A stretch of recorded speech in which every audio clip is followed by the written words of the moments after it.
सिवनी जिले की लखना दौन मंडला सड़क अब सिर्फ यात्रा का रास्ता नहीं रही, बल्कि खतरे की पट्टी भी बन गई है। हर कुछ मीटर पर गहरे गड्ढे हैं और उन गड्ढों के बीच अचानक बने स्पीड ब्रेकर सड़क हादसों को आमंत्रण दे रहे हैं। ये सड़क न केवल नर्मदा परिक्रमा मार्ग है, बल्कि छत्तीसगढ़ का जोड़ने वाला अहम रास्ता भी है। लेकिन इस सड़क पर 2 टोल प्लाजा है। यहाँ टैक्स वसूली तो पूरी हो रही है, लेकिन सड़क की हालत बदहाल है और खतरनाक बनी हुई है। रिपोर्ट देखिए।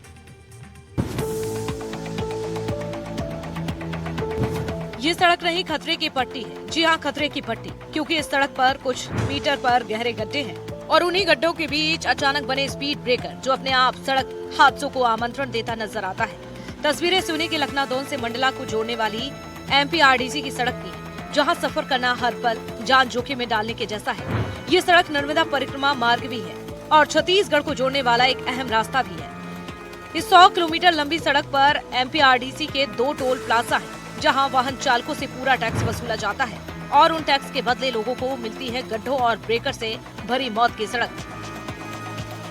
मध्य प्रदेश शासन लगातार रोड पर काम कर रही है। एमपीआरडीसी की रोड हमेशा अपनी रोड पर दावा करती है, लेकिन लखना दौन से मंडला 100 किलोमीटर की जो रोड है, यहाँ पर 2 टोल हैं और दोनों टोलों पर वाहनों का रुपए लिया जाता है।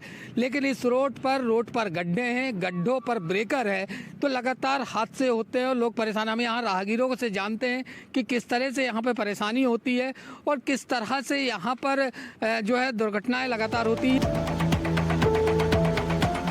करीब 100 किलोमीटर की इस सड़क पर लगभग 50 से ज्यादा स्पीड ब्रेकर है और पूरी सड़क गड्ढों से छलनी है। कई जगह गड्ढे इतने गहरे हैं कि गाड़ियां उछल जाती हैं और फिर अचानक सामने आने वाले ब्रेकर वाहनों को सीधे हादसों की ओर धकेल देते हैं। टोल प्लाजा से लेकर इस सड़क पर कहीं भी कोई चेतावनी बोर्ड नहीं है, न ही कोई साइन बोर्ड है। सड़क पर गड्ढों के साथ इतने ब्रेकर के बीच गाड़ियां भगवान के भरोसे चल रही हैं। जब हमने इस सड़क का जायजा लिया तो सड़क पूरी तरह से टूटी हुई नजर आई।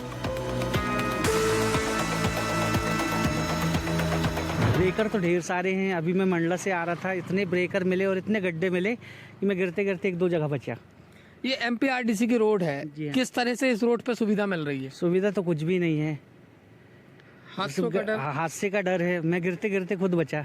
और गड्ढों के साथ ब्रेकर है। कितने ब्रेकर, कितने गड्ढे, क्या परेशाानी होती है ड्राइवर गाड़ी चलाने में? ड्राइवर को गाड़ी चलाने में बहुत समस्या जा रही है, क्या ब्रेकर ज़्यादा हैं और गड्ढे भी बहुत, मतलब 1-1.5 किलोमीटर के अंदर ब्रेकर, फिर गड्ढे, फिर ब्रेकर, बहुत कठिनाई। जैसे एमपीआरडीसी लगातार टोल लेती है, तो क्या टोल के हिसाब से सुविधा मिल रही है? नहीं, कोई सुविधा उपलब्ध नहीं है टोल के हिसाब से। तो भाई साहब, ब्रेकर तो हर गांव में है और रोड भी गड्ढे हो रहे हैं, बीच बीच में कहीं की जगह बड़े हो रहे हैं। किस तरह से सुविधा मिल पा रही है रोड पर? अभी तो कुछ भी नहीं है। ये जो रोड है महत्वपूर्ण नर्मदा परिक्रमा रोड कहलाती है। आप लोग कहाँ से नर्मदा परिक्रमा कर रहे हैं और रोड के बारे में क्या कहें? हम लोग ओंकारेश्वर से आ रहे हैं परिक्रमा करते हुए अमरकंटक से, और ये वाला हिस्से में तो काफ़ी गड्ढे हैं, रोड काफ़ी ठीक नहीं है। सड़क पर गड्ढे इतने खतरनाक हैं कि हर वाहन को रेंग कर चलना पड़ रहा है और ऊपर से बिना संकेत के बिना ब्रेकर ड्राइवरों के लिए जानलेवा साबित हो रहे हैं। हमने यहाँ से आवाजाही करने वाले लोग से भी बातचीत की, जिन्होंने इस सड़क को जानलेवा बताया। चालक है, हमको ये जो रोड है आपकी, गड्ढे हो चुके हैं, लगातार बहुत गड्ढे हैं, किस तरह से परेशानी होती है? बहुत परेशानी होती भैया। कितने किलोमीटर की ये रोड में पूरे गड्ढे ही गड्ढे हैं? 55 किलोमीटर रोड है, पूरे गड्ढे ही गड्ढे हैं। एमपीआरडीसी की रोड है, टोल लगता होगा? हाँ। टोल लखनऊ दौन के बीच में पड़ते हैं? हाँ, 2 पड़ते हैं। अब इस सड़क को लेकर सबसे बड़ा सवाल ये है कि जब इस सड़क पर एमपीआरडीसी के 2 टोल प्लाजा हैं, तो फिर सड़क की हालत इतनी बदहाल क्यों है?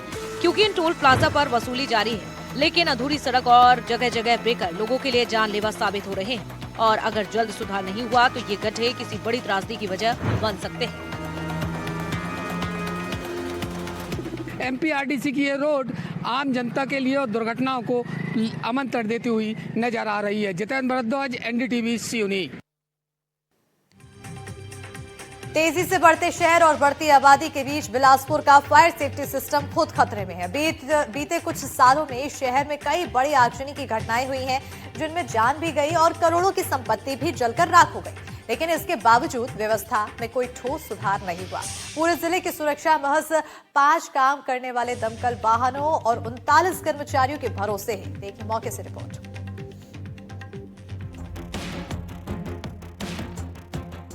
लपटे धुआं और डरते लोग, बिलासपुर के ये दृश्य केवल पुराने हादसों की याद नहीं है, ये चेतावनी है कि शहर का फायर सेफ्टी सिस्टम अब भी खतरनाक रूप में कमजोर है। बीते कुछ वर्षों में शहर में कई बड़ी आगजनी हुई, जिसमें जनहानि और करोड़ों का नुकसान हुआ, लेकिन इसके बावजूद व्यवस्था में कोई ठोस सुधार नहीं हुआ। तेजी से होते विकास और बढ़ते उद्योग के साथ बड़ी बड़ी बिल्डिंगें बिलासपुर में शहर के बढ़ते नक्शे के साथ फायर सिस्टम पिछड़ गया है। शहर की आबादी करीब 18 लाख है, लेकिन इस 18 लाख की आबादी वाले शहर में केवल 9 दमकल वाहन हैं, जिनमें से चलने लायक सिर्फ 5 है। पूरा शहर केवल 39 कर्मचारियों के भरोसे है, जो किसी बड़े हादसे के लिए पर्याप्त नहीं है। कस्बों में अग्निशमन केंद्र न होने की वजह से फायर ब्रिगेड की गाड़ियां आग लगने पर कई किलोमीटर दूर से आती है और तब तक आग विकराल रूप ले चुकी होती है और इस आग में सब कुछ खाक हो चुका होता है। बढ़ता शहर, ऊंची इमारतें, भीड़ भाड़ वाले बाजार और फैलता उद्योग, लेकिन इसी विकास के बीच एक खतरा लगातार शहर पर मंडरा रहा है, जो है आग का खतरा। बीते कुछ वर्षों में बिलासपुर में कई आगजनी की घटनाएं हुई है, जनहानि हुई, करोड़ों की संपत्ति जो है जलकर खाक हो गई, लेकिन इसके बावजूद फायर सेफ्टी सिस्टम आज भी बदहाल है। जिले में अग्निशमन की जिम्मेदारी होम गार्ड्स विभाग के पास है, लेकिन संसाधन बेहद सीमित हैं। इस जिले में कुल 9 दमकल वाहन हैं, जिसमें से सिर्फ 5 ही इस्तेमाल के लायक हैं, बाकी 4 जो है वो कंडम स्थिति में है। महज 39 कर्मचारियों के भरोसे 18 लाख की आबादी वाला यह जिला जो है वो अकेले ऐसे में ही चल रहा है। हालात ऐसे हैं कि कई बार जब दमकल पहुंचती है तब तक के जो आग है वो सब कुछ तबाह कर चुकी होती है। लगातार होती घटनाएं और दमकल विभाग की ऐसी दयनीय स्थिति यहाँ के लोगों के लिए न सिर्फ डर पैदा करती है, बल्कि आगे आने वाली घटनाओं को लेकर भी एक सच्चाई की तस्वीर दिखाती है। स्थानीय लोगों का कहना है कि एक तो दमकल विभाग देरी से पहुँचता है और उस पर भी उनके पास साधन की बेहद कमी होती है। जिले में आप देख रहे हैं आबादी कितनी बढ़ गई है, उस हिसाब से न वहाँ कर्मचारी हैं न अच्छी दमकलें हैं। 2 दमकलें तो एयरपोर्ट के लिए हैं, 2 दमकलें यहाँ के लिए हैं और उतने में इतने सुरक्षा पे पूरा अपन फोकस नहीं कर सकते। तो दमकल भी बढ़ानी चाहिए और कर्मचारी भी। और फिलहाल जो 2 दमकलों की तो हालत इतनी बुरी है कि वो किसी काम के लायक ही नहीं है। बिलासपुर में जो वर्तमान में फायर ब्रिगेड की स्थिति है बहुत ही दयनीय है।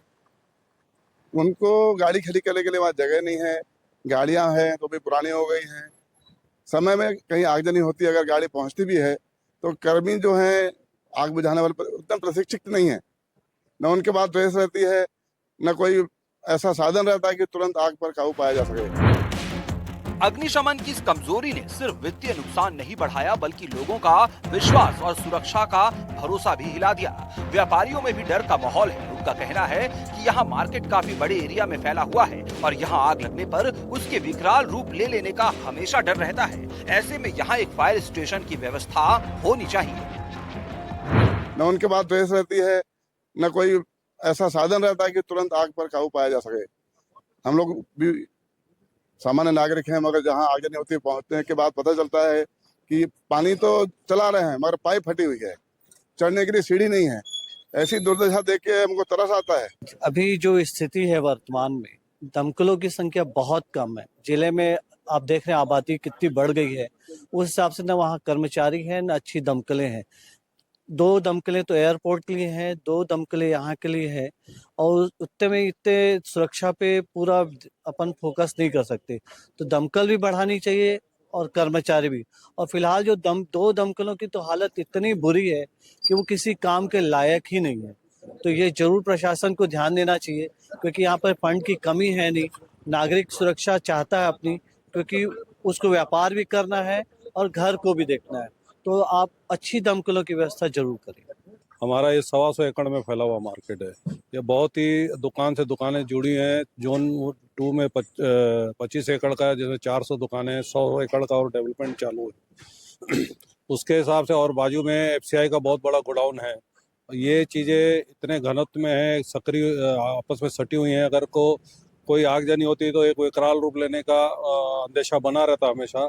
तो हमारा प्रशासन से यही है कि हमारे इस एरिया में, व्यापार एरिया में एक फायर स्टेशन का निर्माण किया जाए। जिला प्रशासन का कहना है कि फायर स्टेशन और कर्मचारियों की संख्या बढ़ाने की योजना बनाई जा रही है, लेकिन अभी के हालात में शहर खतरे की आग में घिरा हुआ है। क्योंकि शहर में बढ़ता जा रहा है, पॉपुलेशन भी बढ़ती जा रही है और इसमें जो वर्तमान में जो भी संसाधन है उसमें और बढ़ोतरी करने की जरूरत है और शासन इसमें लगातार काम भी कर रही है। तो जैसे शहर है चारों डायरेक्शन में ही बढ़ रहा है, तो इसमें किस तरह से हम लोग और बेहतर इस व्यवस्था को करें, इसके लिए हम लोग और उसका एक प्लान करके हम लोग शासन को इसमें दें। जिले में हर हादसे के बाद जांच और मुआवजे की घोषणा होती है, लेकिन सिस्टम जस का तस है। बिलासपुर का फायर सेफ्टी सिस्टम अब भी सवालों के घेरे में है। सवाल यही है कि क्या प्रशासन किसी बड़ी त्रासदी का इंतजार कर रहा है या समय रहते फायर सेफ्टी को मजबूत किया जाएगा। अगर जल्द सुधार नहीं हुआ तो अगली आग सिर्फ इमारतों को नहीं, लोगों के भरोसे और सुरक्षा को भी जला देगी। बिलासपुर से एनडीटीवी के लिए प्रफुल्ल तिवारी की रिपोर्ट।